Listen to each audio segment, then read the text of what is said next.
5, 0, 3, 7, 8, 6 sonlardan tuzilgan eng katta 6 xonali son bilan eng kichik 6 xonali sonlarning ayirmasining raqamlar yig'indisini toping debdi. Xo'sh, eng katta sonni hosil qilishimiz uchun dastlabki raqamlari katta bo'lishi kerak. Demak, 8, 7, 6, 5, 3, 0. Bu eng katta son. Mana shu raqamlardan hosil qilish mumkin bo'lgan. Ana endi eng kichkina son bo'lishi uchun dastlabki 0 ni qo'yishimiz mumkin edi, lekin 6 xonali son hosil bo'lmaydi. O'sha uchun 3 ni qo'yamiz. 3, 0, 5, 6, 7, 8. Xo'sh, demak, eng katta hosil qilish mumkin bo'lgan son 876.530 ekan. Eng kichik hosil qilish mumkin bo'lgan son esa 305.678 ekan. Bularning ayirmasini topishimiz kerak. Ayirmasini topadigan bo'lsak agar 570.852 bo'lyapti.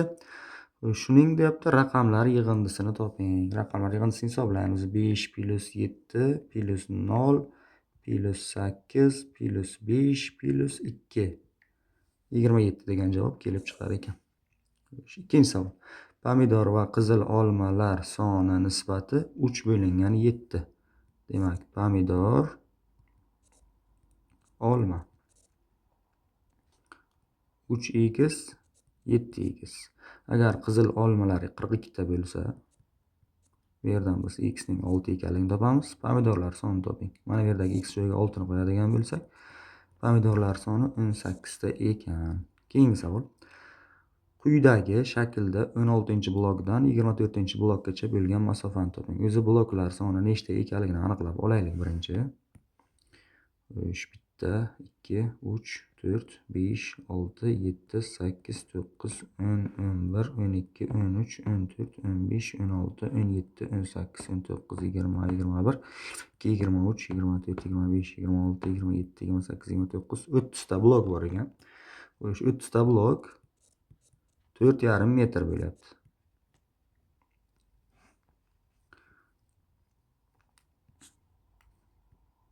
O'ttizta blok 4,5 metr. Bizga esa nechta blok kerak? 1, 2, 3, 4, 5, 6, 7, 8. 8 ta blok nima bo'ladi degan savolga javob berishimiz kerak. 8 ta blok necha metr bo'ladi? Mana proporsiyasini tuzib oldik. 30 ta blok 4,5 metr, 8 ta blok nima bo'ladi? Proporsiyani ishlashimiz uchun 30 ko'paytirilgan x teng bo'lyapti 4,5 ko'paytirilgan 8 ga. 4,5 ga 8 ni ko'paytirib bo'lishimiz kerak 30 ga. 1,2. Javob. Keyingisi, quyidagi chizmada qanday foizi berilgan qaraydigan bo'lsa agar hammasi bir xil, demak, ana shuni o'zini topgan bo'lsa agar yetarli. Mana shu yo'lni o'zini topsak agar berilgan foizini yetarli bo'ladi. Jami nechta bor? 1, 2, 3, 4 bunaqasiga, 1, 2, 3, 4 bunaqasiga. Demak, 16 ta bor jami. Nechtasi berilgan? 1, 2, 3, 4 tasi berilgan. 4 taqsim 16. Bu degani 25% degani.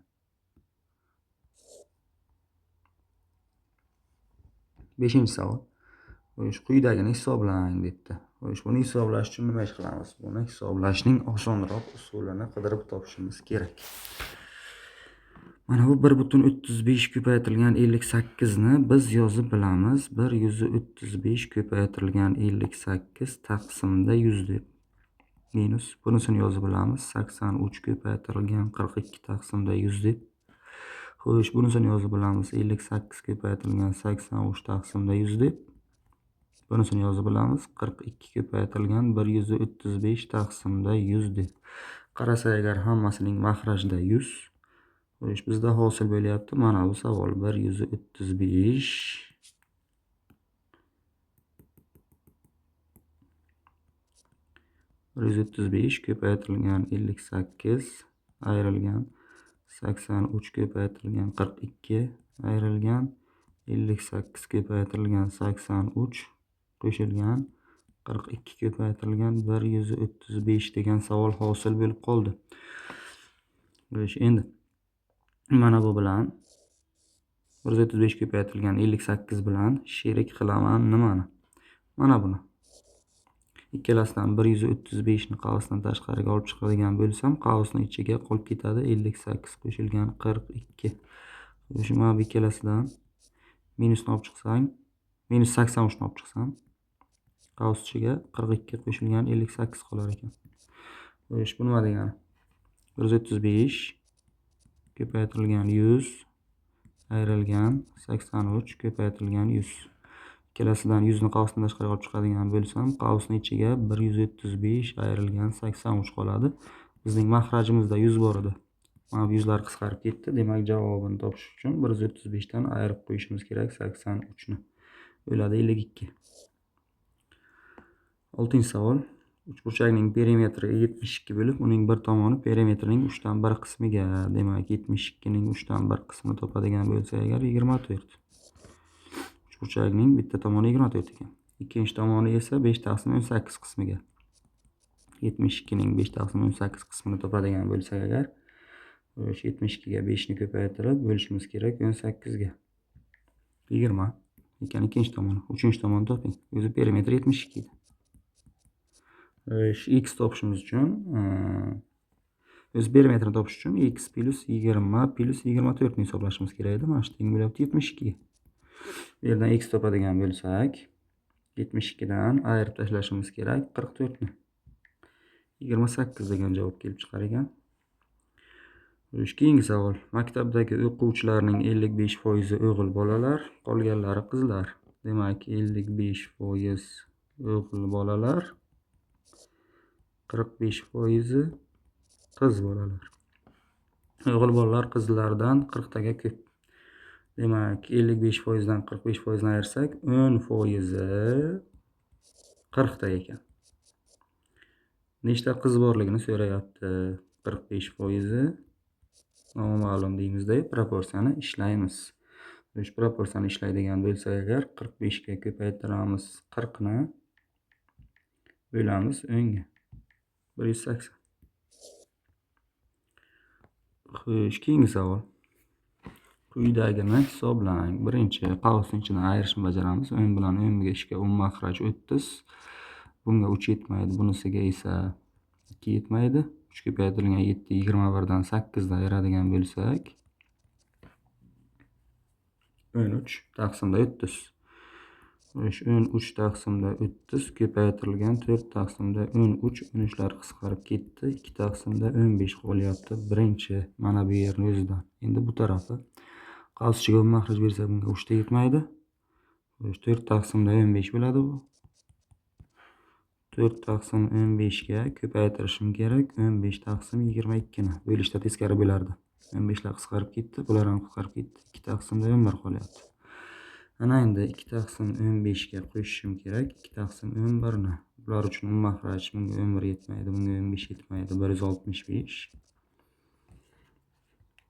Xo'sh, hisoblaydigan bo'lsak agar 52 bo'ladi surati. Demak, B javob. 9-savol. Yem otning o'ziga 14 kunga, ot bilan toychoqqa esa 10 kunga yetadi. Shu yem toychoqning o'ziga necha kunga yetadi? Uni mana formulaga qo'ysak ham bo'ladi. 1 taqsimda T1 plus 1 taqsimda T2 tenglik 1 taqsimda T umumiy degan formulaga qo'ysak ham bo'ladi. Bizga hozir T umumiyni 10 ekanligini aytyapti. Chunki ikkalasiga 10 kunga yetyapti. Bittasini o'ziga 14 kunga yetyapti. T1 topishimiz kerak. 1 taqsimda T1 tenglik 1 taqsim 10 ayrilgan 1 taqsim 14. Shunga 14 ta bunga 10 yetmaydi. 4 taqsimda 140 hosil bo'lyapti. Xo'sh, bularni qisqartiradigan bo'lsa agar 1 taqsimda 35 hosil bo'ladi. Demak, toychoqning o'ziga 35 kunda yetar ekan. Keyingisi, to'g'ri chiziqda 16 ta nuqta berilgan bo'lib, har ikkita nuqta 2 santimetrdan ikkita chetki nuqtalar orasidagi masofani toping. Shu 16 ta nuqta berilgan. 1 2 3 4 5 6 7 8 9 10 11 12 13 14 15 16. Orasidagi masofa 2. Bu ham 2, bu ham 2, bunisi ham 2. Bu ham 2. Hammasi 2.